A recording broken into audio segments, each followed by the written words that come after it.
তোকে তো দেখলে আয়নার মুখও লজ্জায় পড়ে। আমি তো এমন, আমার পায়ের ধুলোতে সৌন্দর্য মেলে। বিশ্বাস না হয় আয়নাটা নামিয়ে পায়ের কাছে রাখ। হ্যাঁ ভিউয়ার্স, এমনই একটা ডায়লগ আখির উদ্দেশ্যে তিশা দিল। আখিও কম নয়, সেও তিশার পাল্টা জবাব দিয়ে দিল। সে বলল, তুই কখনো আয়নায় মুখ দেখিস? আমার তো পা দেখি লোকের মুখের প্রশংসা কি করে ভাবিস? কেমন করে নিজেকে সুন্দর। এবার তিশা পা থেকে মাথা পর্যন্ত আখিকে দেখিয়ে দিল, আখিকে বুঝিয়ে দিল তার পায়ের কাছে যোগ্যতাও নেই আখির।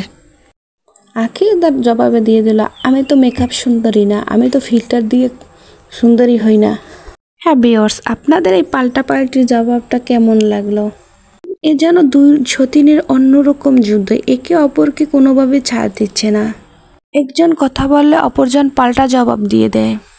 আখি আক্তারও লাইভে এসে তার জবাব দিয়ে দিল, আমি তো মেকআপ সুন্দরী না, আমি ন্যাচারাল থাকতেই সবসময় পছন্দ করি। তিশা আরও বলল, অনেকেই মেকআপ ছাড়া চলতেই পারে না। এই কথাগুলো অবশ্য আখির উদ্দেশ্যে বলেছে। হ্যাঁ ভিউয়ার্স, আপনাদের কোনো আখি তিশাকে নিয়ে মতামত থাকলে অবশ্যই কমেন্ট বক্সে জানাতে ভুলবেন না।